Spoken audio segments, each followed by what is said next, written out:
Podcast with Saeed खुदाई की एक और मज़ेदार एपिसोड में खुश आमदीद।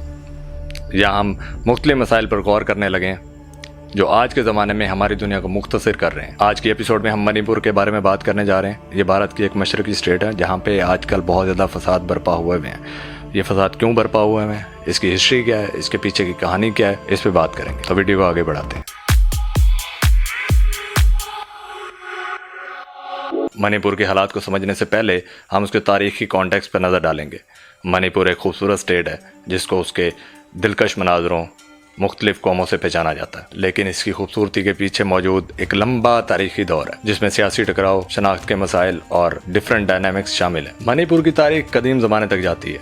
सदियों तक ये एक रियासती राज था, लेकिन अपने आसपास के मालकानों और बाद में ब्रिटिश हिंदुस्तान में शामिल होने के लिए तैयार था। लेकिन जब हिंदुस्तान ने 1947 में आज़ादी हासिल की तो मणिपुर ने भी भारत के इत्तेहाद में शामिल होने के लिए चंद मसाइल का सामना करना था। ये दौर बिलाशुबा टकराव और इख्तलाफात का दौर था, लेकिन बिल आखिर 1947 में मणिपुर को भारत का हिस्सा बना दिया गया, जो कि आज भी कुछ लोगों में इख्तलाफात का सबब है। यहाँ पर कई असाब और तंजीमात हैं जो अपनी अलग शनाख्त और हिफाजत की दरख्वास्त करती हैं। मणिपुर के सियासी तनाज़े का मरकजी मसला खुद मुख्तारी है। मुख्तलिफ ग्रुप्स और ऑर्गेनाइजेशंस या तो इस खुद मुख्तारी को बढ़ाना चाहते हैं या फिर मुकम्मल तौर पर आज़ादी हासिल करने की कोशिश करते हैं, जिसकी वजह से कभी कभी हुकूमत के साथ जंगजू तसाद भी हो जाता है। वजाहत की बात यह है कि इन सब कौमों और कम्युनिटीज़ को सियासी फैसलों में शामिल ना करने की कमी ने इनके दरमियान फासला और नफरत को बढ़ाया है। सियासी और शनाख्ती मसाइल के अलावा समाजी और माली मसाइल ने भी मणिपुर की आसाइश पर बहुत गहरा असर डाला। यहाँ के लोग मुख्तलिफ मसाइल का सामना करते हैं, जैसे बुलंदी का सामना,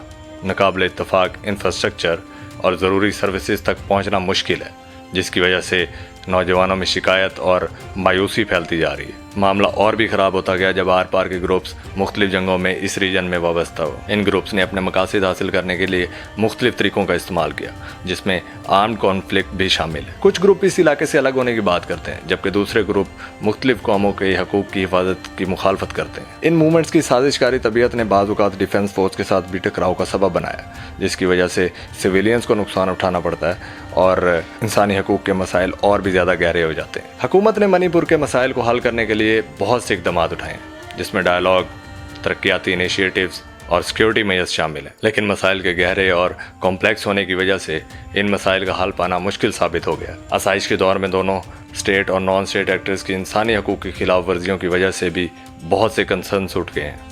हिंसा, गैरत के नाम पे कत्ल और सिविलियंस को इंसाफ के मामले में महरूम रखने के वाक़यात ने इस मामले को और भी ज़्यादा गहरा कर दिया। इंटरनेशनल ह्यूमन राइट्स ने भी इस मामले को बार बार हाईलाइट किया और उनको जवाबदेह और इंसाफ के लिए बुलाया है। मणिपुर में अमन का रास्ता बेशक मुश्किल है, पर नामुमकिन नहीं। माना कि हाकिम आला, समाजी तंजीमात और मुख्तलिफ कौमों के बीच मीनिंगफुल डायलॉग देना लाजमी है। डायलॉग्स के अलावा मणिपुर के समाजी और माली मसाइल को एड्रेस करने के लिए एक करिश्माती कोशिश होना ज़रूरी है। तालीम, नौकरी और इंफ्रास्ट्रक्चर में इन्वेस्ट करना समाजी तंजीमों को बेहतर करना और हिंसा के लिए ऑल्टरनेटिव्स फराहम कर सकती है। मणिपुर के मकामी हालात काबिल गौर हैं। हिंदुस्तान के फेडरल निज़ाम ने स्टेट्स को खुद मुख्तारी का दर्जा दिया है, लेकिन समाजी तंजीमात और आसपास के मुल्क भी डायलॉग और कॉन्फ्लिक्ट रेजोल्यूशन में अपना किरदार अदा कर सकते हैं। ताल्लुकात को फ़रोग देना और हमसाया मुल्कों के साथ अच्छे ताल्लुकात क्रॉस बॉर्डर इशूज़ जैसे कि असले के कारखाने और इंसर्जेंट ग्रुप्स का खात्मा कर सकते हैं। हमारा पॉडकास्ट ख़त्म होने तक ये बात वाज़ेह हो चुकी है कि मणिपुर के हालात बहुत ही ज़्यादा संगीन नौयत के हैं। आसाइश के मसाइल को एड्रेस करने के लिए कम्प्रीहेंसिव और हमदर्दी भरी सोच का होना ज़रूरी है। हमारी उम्मीद है कि खुले डायलॉग, म्यूचुअल रिस्पेक्ट और इंसाफ का अहद एक खूबसूरत स्टेट और उसके मजबूत लोगों के लिए सुलह को निखार सकता है। आप सबका शुक्रिया जो एंड तक मेरे साथ जुड़े रहे। अगर आपको मेरा ये पॉडकास्ट इन्फॉर्मेटिव लगा हो तो please do share, like and subscribe my channel. तो फिर मिलते हैं ना नेक्स्ट एपिसोड में। Good bye.